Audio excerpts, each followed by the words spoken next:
కడలిని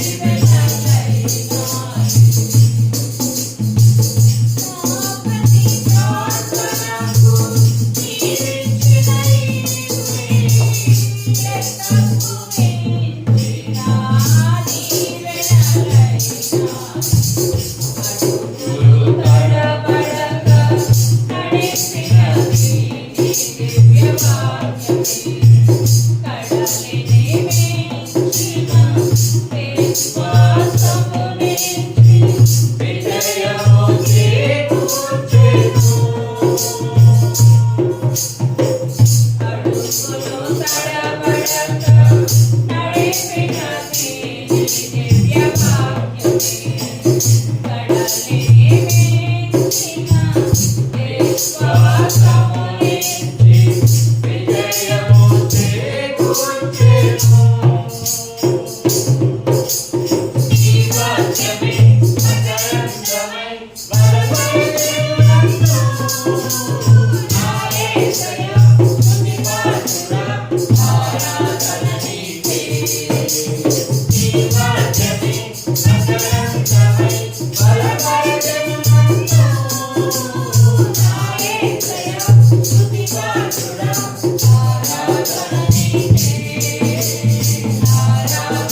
తేజస్సునందు వసలే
మంచి దేవా, నీకే వేల కృతజ్ఞతాస్తుతులు తండ్రి.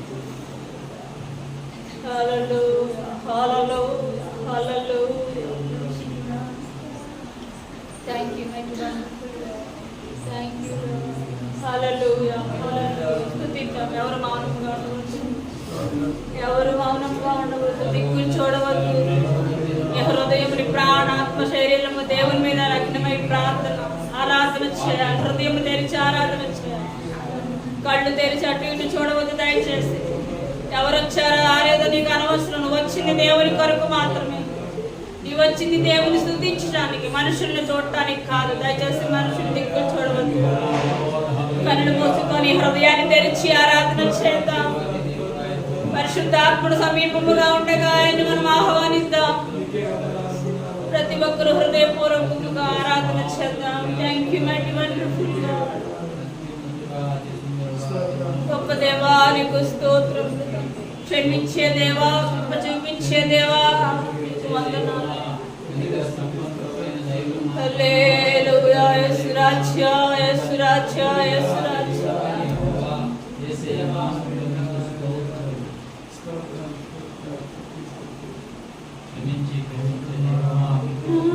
ప్రాణమా, నా అంతరంగమా, నాలో ఉన్న నా సమస్తమా.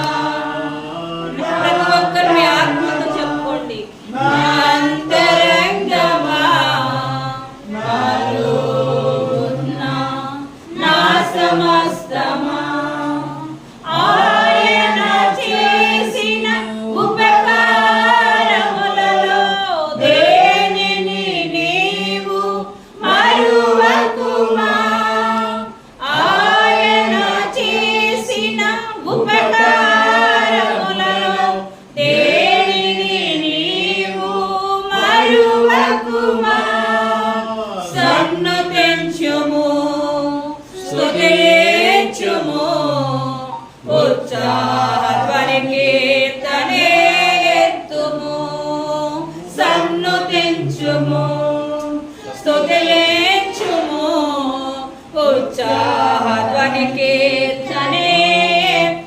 అందరూ హృదయపూర్వకంగా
యెహోవా అను నామము కలిగిన పరిశుద్ధ తండ్రి మీకు వందనాలు.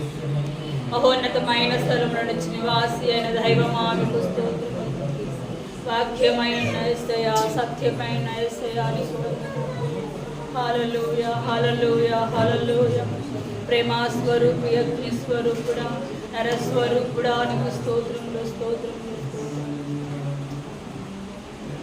హల్లెలూయా, హల్లెలూయా, యేసయ్యా, యేసయ్యా.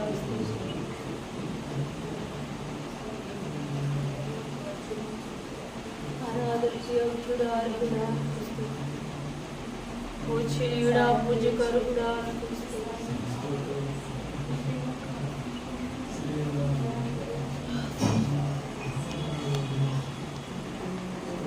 థ్యాంక్ యూ మహిమ పరిశుద్ధ తండ్రి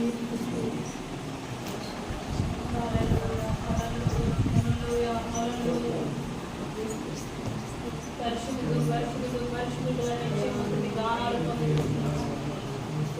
నిత్యము స్తుతులకు యోగ్యుడా నిత్యము పూజకు యోగ్యుడా అర్హుడా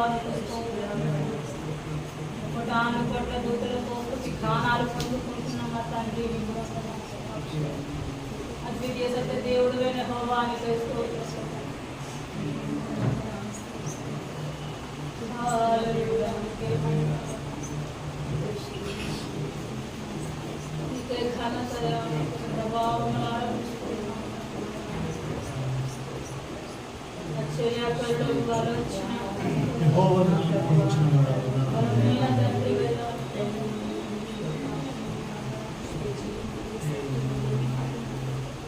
పరిశుద్ధుడా స్తోత్రం స్తోత్రం స్తోత్రం. ప్రేమ స్వరూపులు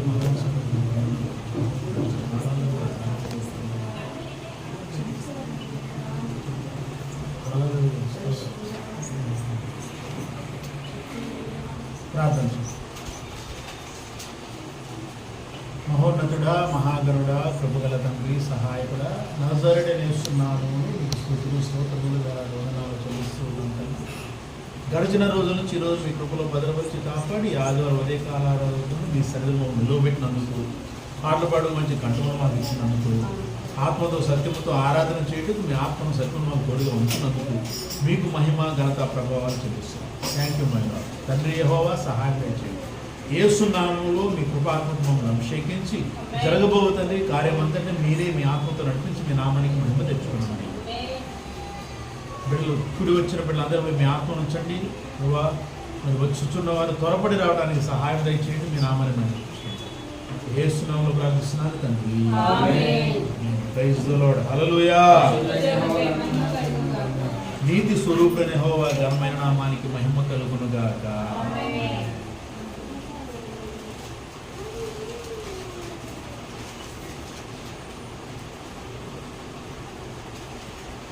119వ కీర్తన 189వ వచనం నుంచి 169 నుంచి 176 వరకు చివరి భాగము 23వ భాగం ఉత్తర ప్రత్యక్షములుగా చదువుకున్నాం. యెహోవా నా మొర నీ సన్నిధికి వచ్చునుగాక, నీ మాట చొప్పున నాకు వివేకము నిమ్ము. నా విన్నపము నీ సన్నిధిని చేరనిమ్ము, నీవిచ్చిన మాట చొప్పున నన్ను విడిపింపు. నీవు నీ కట్టడలు నాకు బోధించుచున్నావు, నా పెదవులు నీ స్తోత్రమును ఉచ్చరించును. నీ ఆజ్ఞలు నీవు న్యాయములు, నీ వాక్యమును గూర్చి నా నాలుక పాడును. నేను నీ ఉపదేశమును కోరుకొని ఉన్నాను, నీ చెయ్యి నాకు సహాయమగును గాక. యెహోవా నీ రక్షణ కొరకు నేను నిన్ను ఆశపడుచున్నాను. నీ ధర్మశాస్త్రం నాకు సంతోషకరం. నీవు నన్ను బ్రతికింపుము, నేను నిన్ను స్తుతించెదను. నీ న్యాయ విధులు నాకు సహాయములగును గాక. నీ సేవకుని వెతికి పట్టుకొను, ఎందుకనగా నేను నీ ఆజ్ఞలను మరచువాడును కాను. ఆమేన్. Praise the lord. హల్లెలూయా. పరిశుద్ధుడైన యెహోవా ఘనమైన నామమునకే మహిమ కలుగును. Thank you my lord. నీ స్వరూపుడైన యెహోవా ఘనమైన నామానికి మహిమ కలుగును గాక. ఆమేన్. యెహోవా నా మొర నీ సన్నిధికి వచ్చును గాక, నీ మాట చొప్పున నాకు వివేకమును. నా విన్నపము నీ సన్నిధిని చేరనిమ్ము, నీవు ఇచ్చిన మాట చొప్పున నన్ను విడిపింపుము. తప్పిపోయిన గొర్రె వలె నేను త్రోవ విడిచి తిరిగి తిని నీ సేవకుని వెదిగి పట్టుకును, ఎందుకనగా నేను నీ ఆజ్ఞలను మరచువాడను. కీర్తనాకారుడు తను రాసిన ఈ కీర్తనలో చివరిగా అన్న మాట, తప్పిపోయిన గొర్రె వలె నేను త్రోవ విడిచి తిరిగి నీ సేవకుని వెదికి పట్టుకును, ఎందుకనగా నేను నీ ఆజ్ఞలను మరచువాడను. ఆజ్ఞలను మరిచి తిరిగే వాళ్ళని ఏమాత్రం కూడా దేవుడు మరలా ఎట్టి పరిస్థితుల్లో మరలా తప్పిపోయిన ఆ గొర్రె కోసం వెళ్ళిపోయింది గొర్రె ఆజ్ఞలను విడిచి. అదే ఆజ్ఞలను ఎవరైతే పాటిస్తూ శాస్త్రాల ప్రకారంగా దేవుని సన్నిధిలో జీవిస్తూ ఆయన న్యాయ విధులను బట్టి నడుస్తూ ఆయన కట్టడలను అనుసరించి ఎవరైతే జీవిస్తూ ఉంటారో వారు తప్పిపోయినా మరలా దేవుడు వారిని వెతకి పట్టుకుంటారు. ప్రైజ్ ద లార్డ్, హల్లెలూయా. అంటే ప్రాముఖ్యంగా ప్రతి క్రైస్తవునికి కూడా అవసరమైనది ఏంటంటే దేవుని యొక్క ఆజ్ఞలు, శాసనాలు, న్యాయ విధులు, కట్టడలను పాటించి అనుసరించి నడవడం. క్రైస్తవుడివా? దాదాపుగా 1000 పైచిలకు ఆజ్ఞలు ఉన్నాయి క్రీస్తులో వచ్చిన ఆజ్ఞలు. పాత నిబంధనలో కొన్ని ఆజ్ఞలే, కానీ కొత్త నిబంధన వచ్చేసరికి బోల్డన్న ఆజ్ఞలు. ఇక్కడ శత్రువుని ప్రేమించాలి. క్రైస్తవుడు అయితే నువ్వు శత్రువుని ప్రేమించాలి, నీకు శత్రువుడు ఉండకూడదు. మన కుటుంబంలోనే శత్రువులు తయారు చేసుకుంటున్నామా కదా? భర్తని శత్రువుగా చూస్తావు, భార్యని శత్రువుగా చూస్తావు, పిల్లల్ని శత్రువులుగా చూస్తాం, తమ్ముడిని అన్నను శత్రువులుగా చూస్తాం.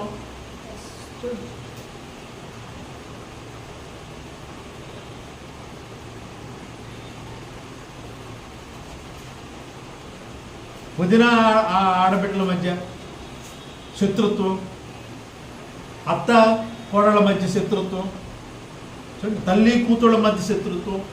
ఏందండి ఇది?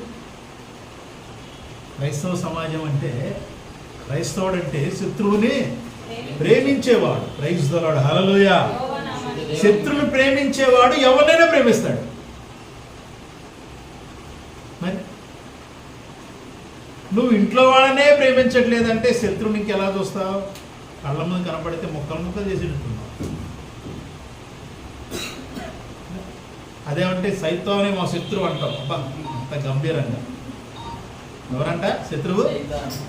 సైతానే మా శత్రువు. నీలోనే ఉన్నాడు సైతాన్, ఇంకా శత్రువుని ఏడ చంపుతాను. అవునా? మరి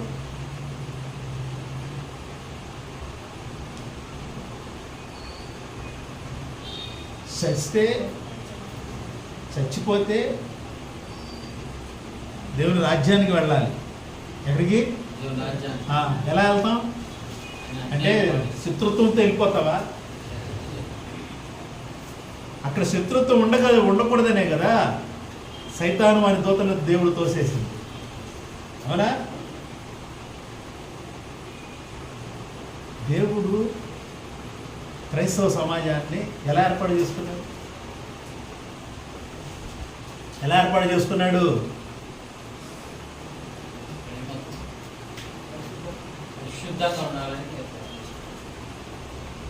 ఎలా ఏర్పాటు చేసుకున్నాడు? ఆయన గుణాతిశయములను ప్రచురం చేయనట్లుగా పరిశుద్ధ జన్మగా దేవుని సొత్తైన ప్రజగా రాజులైన యాజక సమూహముగా ఏర్పాటు చేసుకున్నాడు. మీ సమాధానం చెప్పలేకపోతే ఇంకేంది మీరు?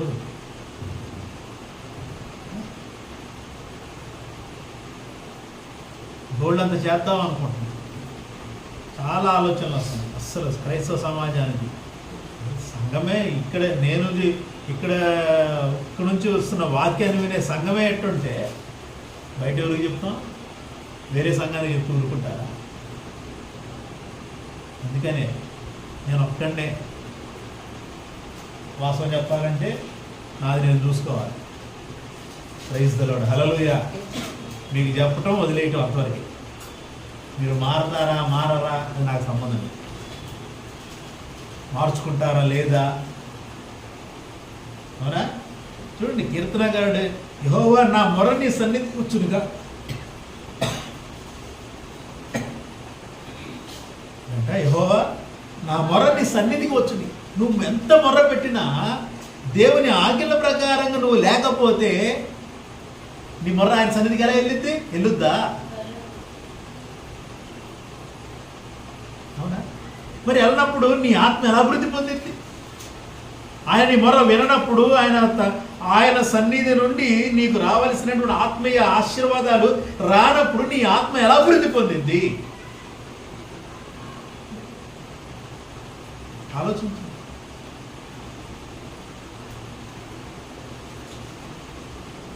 క్రైస్తవులు ఎక్కడున్నా ఒకటే అనుకుంటా. పల్లెటూరులో ఉన్నా అంతే, సిటీలో ఉన్నా అంతే. పల్లెటూరులో ఉన్న చర్చికి వెళ్ళినా అంతే, సిటీలో ఉన్న చర్చికి వెళ్ళినా అంతే. పెద్ద పెద్దోళ్ళైనా బంగారు నగలు ఇవన్నీ పెట్టుకునే వాళ్ళు కూడా వాళ్ళకి శత్రువులు ఎవరుంటారు చెప్పండి. అత్త ఉంటుంది కోడలకి శత్రువు. నన్ను ఏం పెట్టుకోనివ్వదు, నా బంగారం కూడా ఆమె పెట్టుకుంటుంది. ఎవరు అనుకుంటారు? కోడలు. పెద్ద పెద్ద చర్చికి వెళ్తారే,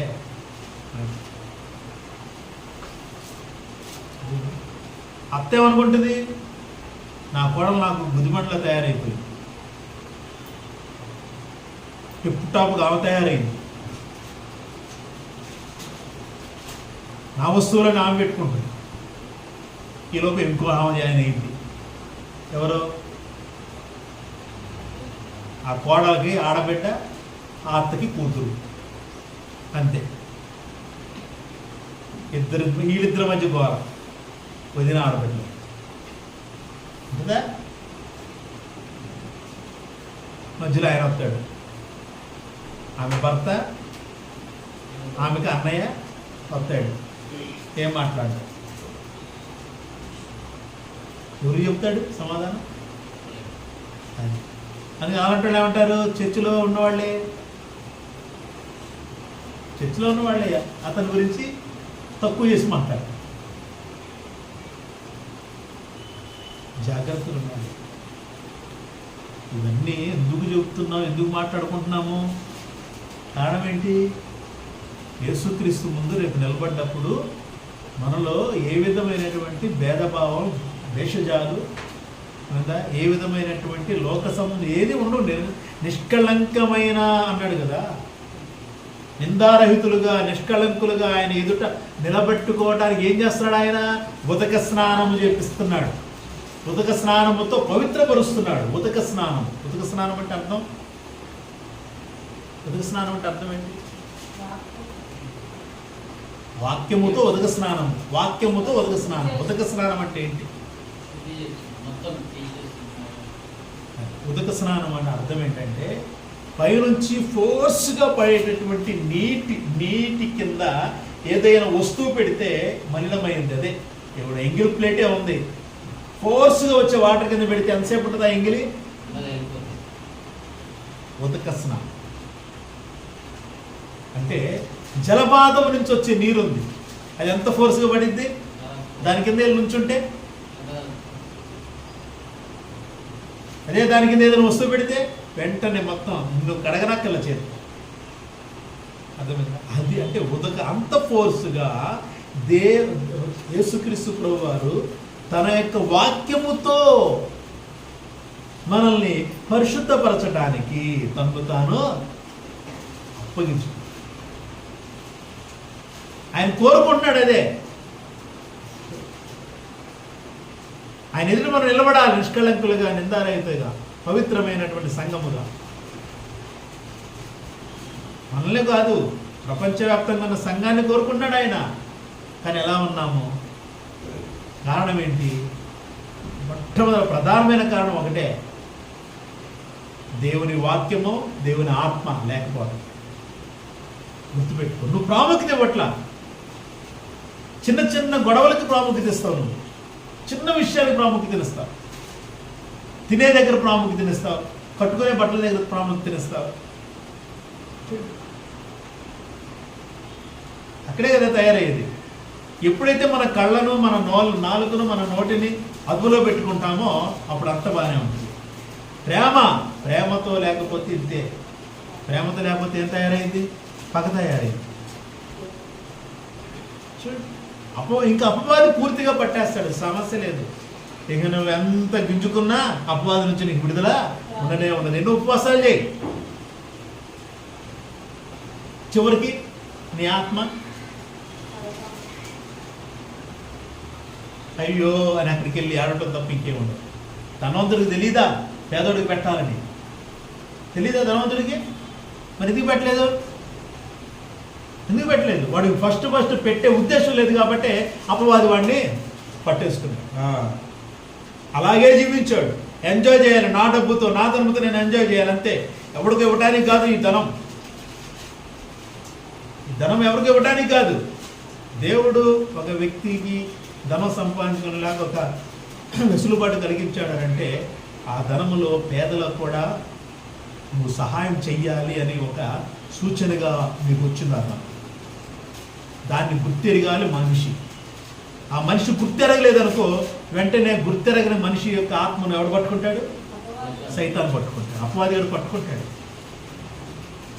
అపవాది పట్టుకుని ఆమెకి అలాగే ఏడిపిస్తుంటాడు. ఎంతమంది పేదవాళ్ళు ఉన్నా అందరినీ కాలుతో తనుకొని వెళ్ళిపోతూ ఉంటాడు.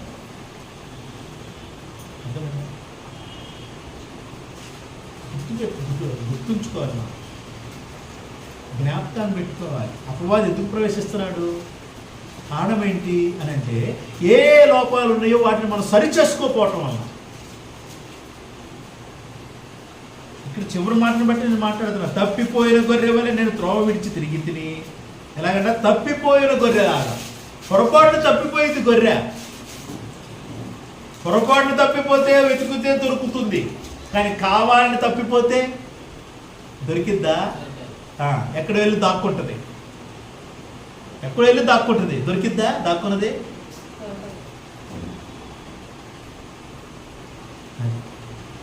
పొరపాటును తప్పిపోయింది. అందుకని ఏమంటాడు? నేను నీ ఆజ్ఞలు మరచువాడిని కాడు. వెతికి పట్టు కొనుము, నన్ను వెతికి పట్టుకో. తప్పిపోయింది.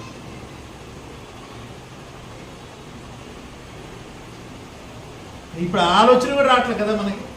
నేను తప్పిపోయానే అయ్యో అనే ఆలోచన, బాధ కూడా ఉంటుందా? దాన్ని సరి చేసుకుంటే ఎదగాలిగా, దేవుని ఆత్మలో వెళ్ళాలి కదా. మోకరించి ప్రార్థన చేస్తే, దేవుని ఆత్మలో ప్రార్థన చేస్తే అందరి ఆత్మలు కన్నీటితో నిండిపోవాలి. పశ్చాత్తాపంతో రగిలిపోవాలి. హృదయాలు పశ్చాత్తాపంతో రగిలిపోవాలి.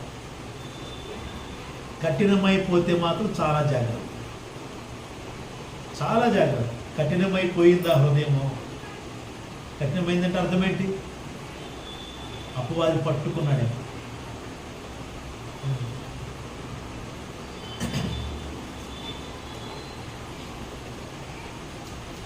ఇప్పుడు అపవాది వెళ్ళిపోవాలి. పట్టుకున్నాడు, వెళ్ళిపోవాలి. దానికి ఏం కావాలి? వెళ్ళిపోవాలంటే వాక్యము, శక్తి కావాలి.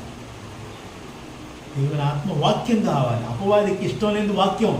అందుకనే నువ్వు వాక్య ప్రకారం ఉండనివ్వడం, వాక్యం చదవనివ్వడం, వాక్యం విననివ్వడం.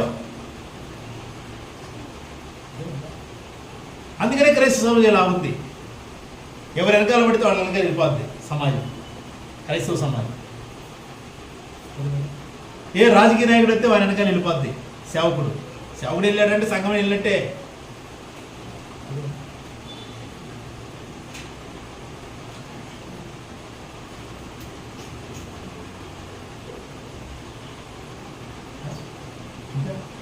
ఇలా వాక్యాన్ని బట్టి. ఇప్పుడు ఒక వ్యక్తిని, ఒక వస్తువు, ఒక జంతువు పట్టుకుంది, కంటికి కనపడదు. అది సౌండ్ అయినప్పుడు బయటకు వస్తుంది అతనిలో నుంచి, ఆ వ్యక్తుల నుంచి బయటకు వస్తుంది. సౌండ్ అయినప్పుడు, బలమైన సౌండ్ అయినప్పుడు, బాగా సౌండ్ అయినప్పుడు, పెద్ద సౌండ్ అయినప్పుడు, అంటే ఆ సౌండ్కి ఆ స్పిరిట్ అతనిలో ఉండదు. ఆ సౌండ్ మనిషి తట్టుకోగలడు, కానీ ఆ సౌండ్ ఆ స్పిరిట్ తట్టుకోలేకపోతుంది. అంటే ఆ వ్యక్తికి ఆలోచన వచ్చింది, ఓహో ఈ దురాత్మ నాలోంచి పోవాలంటే సౌండ్ పెరగాలి. ఏమవ్వాలి? సౌండ్ పెరగాలని చెప్పి ఏం చేస్తారంటే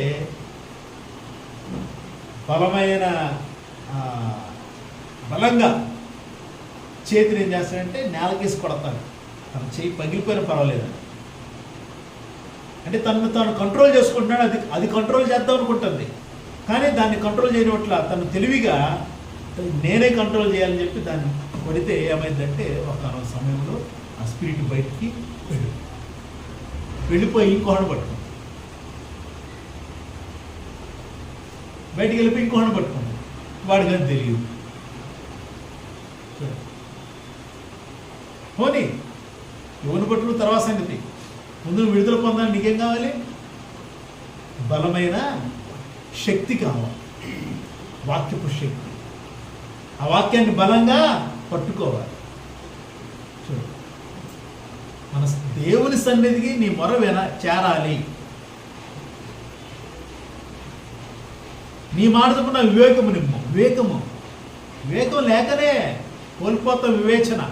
ఒక 5 నిమిషాలు వివేచన కోల్పోతాం. ఎక్కడి నుంచి వస్తుందో తెలియదు. చాలా జాగ్రత్తగా మనం ఆలోచించే వాటిల్లోనే మనల్ని ఇబ్బంది పెట్టే వస్తాయి. ప్రైజ్ ది లార్డ్, హల్లెలూయా. మనం ఏదైతే బాగా లోతుగా ఆలోచన చేస్తున్నామో, ఏ విషయం గురించి అయితే ఆలోచిస్తున్నామో, అందులో నుంచే మనల్ని ఇబ్బంది పెట్టేది ఏదో ఒకటి వస్తుంది. గుర్తుపెట్టుకోవాలి. నీ గురించి, నీ కుటుంబం గురించి ఆలోచించుకుంటున్నావు అనుకో, ఎదుటోడు కుటుంబం మీద నీకు కోపం వస్తుంది. అంటే సొంతోడు నేను మాట, బయట వాళ్ళ గురించి. బయట వాళ్ళ మీద కోపం తూరుకుంటారా? కొట్టి తరుగుతానే.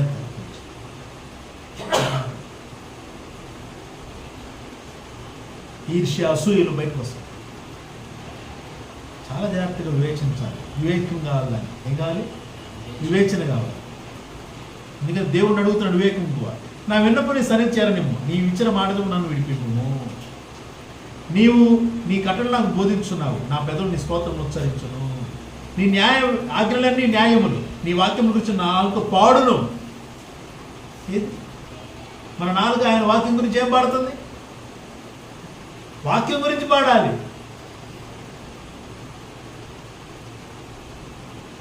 నీ నామం కన్నా నీవు ఇచ్చిన వాక్యాన్ని కనపరిచేవు. వాక్యాన్ని దేవుడు కనపరిచాడు. ఏది నీకు వాక్యం? ఏది? ఈ సంవత్సరం క్యాలెండర్లు పంపించాడు ఫోటోలు. ఇప్పుడు వచ్చినాయే కాబట్టి కొంచెం డిజైన్ మార్చి ఇచ్చాడు. ప్రతిదానికి క్రిస్మస్ ట్రీ వేసి ఇచ్చాడు. మారరు ఇంకా జనం మారరు. జనాల్ని మార్చాలనే ఆలోచన కూడా సేవకులకి లేదు. ఎందుకు? ముందు ఆడు మారితే కదా. సేవకుడు కరెక్ట్గా ఉంటే ఎవరేం చేస్తారు చెప్పండి? అవునా? అదే వచ్చిన దగ్గర నుంచి ప్రతి సంవత్సరం క్రిస్మస్ చేస్తానండి. ఇలా ఉండేవి మనం. ఎప్పుడో పెద్ద చర్చి కట్టేసేవాడు తెలుసా? మామూలుగా ఉండేది కాదు ఇక్కడ. అదే ప్రార్థన చేసుకుంటున్నాను, ప్రభు డబ్బు మీద ఎందుకు నేను ఆశపట్టలేదు, నన్ను క్షమించయ్యా అనుకుంటున్నాను. నేను నాకు డబ్బు మీద ఆశపట్టలేదయ్యా, నన్ను క్షమించు, నాదే పొరపాటు. అందరి సేవకులకి డబ్బు మీద ఆశపడుతుంది. అందరి సేవకులకి వాళ్ళ పేరు బయటికి వెళ్ళాలని ఆశపడుతుంది. అందరి సేవకులకి సంఘం, ఈ సంఘం తప్ప ఇంకే సంఘం లేదని చెప్పుకోవాలనిపిస్తుంది. నేను అయ్యని ప్రార్థన, నన్ను క్షమించు ప్రభు, నేను అలా చేయలేకపోయా. అంటే దేవుడికి అలా ఇష్టమేమో అని ఒక ఆలోచన. మరి వాక్యం అలా చెప్పట్లేదు, నాదే పొరపాటేమో, వాక్యం కరెక్ట్గా చదవట్లేదేమో నేను అనుకుంటున్నాను. రాజుకి ఇప్పుడు ఎవడు పడితే వాడికి ముద్రేసేస్తాను, ఓటేసేస్తాను. ఎస్ ఇతరంటే నాకు ఇష్టమని. అంతే కదా, ఓటు అంటే అర్థం అంతే కదా.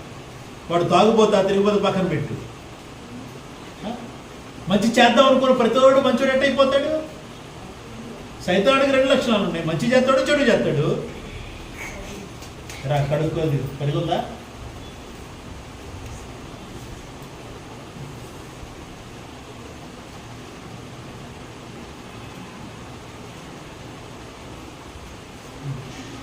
అపవాది అనేవాడు 2 చేస్తాడు, మంచి చేస్తాడు, చెడు చేస్తాడు.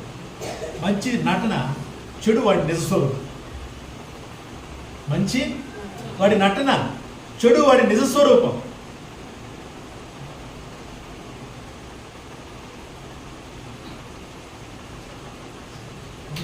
చాలా జాగ్రత్తగా ఉన్నారు. నీవు నన్ను బ్రతికింపు, నేను నిన్ను స్తుతించదు. నీ న్యాయ విధులు నాకు సహాయములగునుగాక. ప్రైజ్ ది లార్డ్, హల్లెలూయా. నీవు నన్ను బ్రతికింపు, నేను నిన్ను స్తుతించదు. బ్రతికించమని కోరుకోండి దేవుణ్ణి, ఆయన స్తుతించండి. ఏ లేదు, నువ్వు తిండి లేకపోయినా చచ్చిపోవు. చచ్చిపోతావా, దేవుని రాజ్యంలో ఉంటావు. ప్రైజ్ ది లార్డ్, హల్లెలూయా.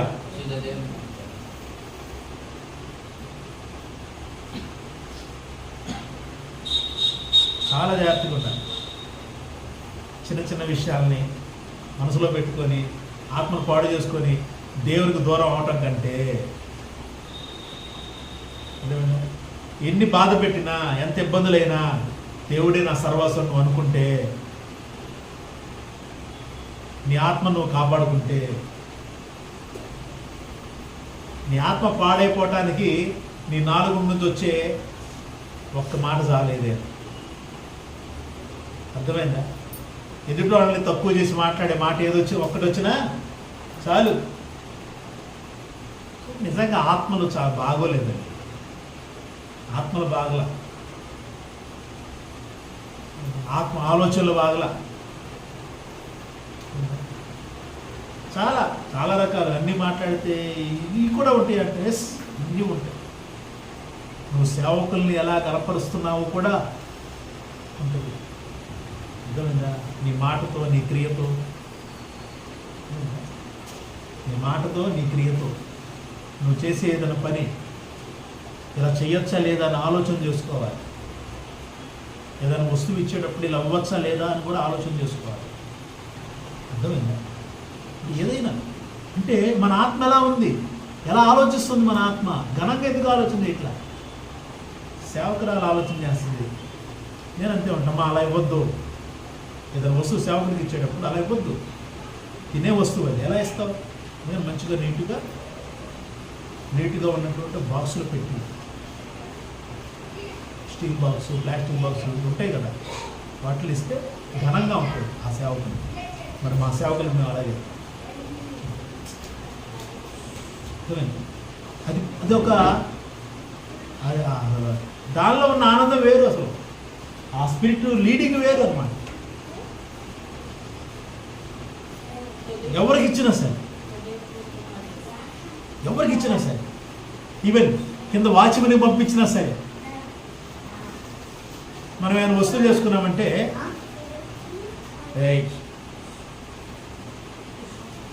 చూడండి, మనం ఏమైనా తినే చేసుకున్నామంటే కవర్లో పెట్టింది అనుకో, పెద్ద కవరు బాక్సులో పెట్టి పంపి వాచ్మెన్కి. ఎందుకు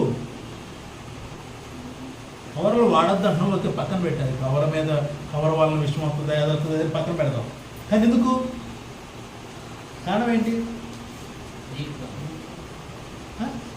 మరి అది క్రైస్తవులకు ఎందుకు పుట్టదు? మనం నీట్గా ఉండాలి, మనం నీట్గా ఇవ్వాలని ఎందుకు ఉండదు? కారణం ఏంటి? కవర్లు మనం పాత కవర్లు ఇస్తాం, ఏ పురుగులు ఏ ఉంటాయి, ఓకే